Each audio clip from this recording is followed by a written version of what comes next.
Curzon হল বাংলাদেশের রাজধানী ঢাকাতে অবস্থিত একটি ঐতিহাসিক ভবন, যা পুরাকীর্তি হিসেবে স্বীকৃত। এটি নির্মাণ করা হয় ঢাকা কলেজের ব্যবহারের জন্য।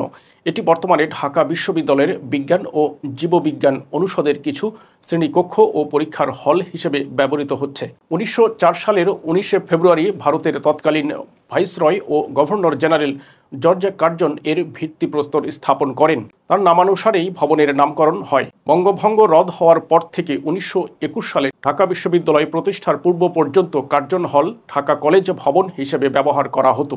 ইউরোপ ও মোগল স্থাপত্য রীতির অপূর্ব সংমিশ্রণে নির্মিত দ্বিতল এই কার্জন হল ভবনকে ঢাকার অন্যতম স্থাপত্য নিদর্শন হিসেবে বিবেচনা করা হয়। লালরঙা কারুকার্যময় এই ভবনের অভ্যন্তরে রয়েছে বিশাল একটি কেন্দ্রীয় হল। শুধু কালের সাক্ষী হিসেবে নয়, কার্জন হলের রয়েছে অনেক ঐতিহাসিক গুরুত্ব। 1905 সালে বঙ্গভঙ্গের পর কার্জন হল প্রাদেশিক রাজধানীর দফতর হিসেবে ব্যবহৃত হতো। ঐতিহাসিক কার্জন হল থেকেই উর্দুকে একমাত্র রাষ্ট্রভাষা করার বিরুদ্ধে প্রথম প্রকাশ্য প্রতিবাদ করা হয়।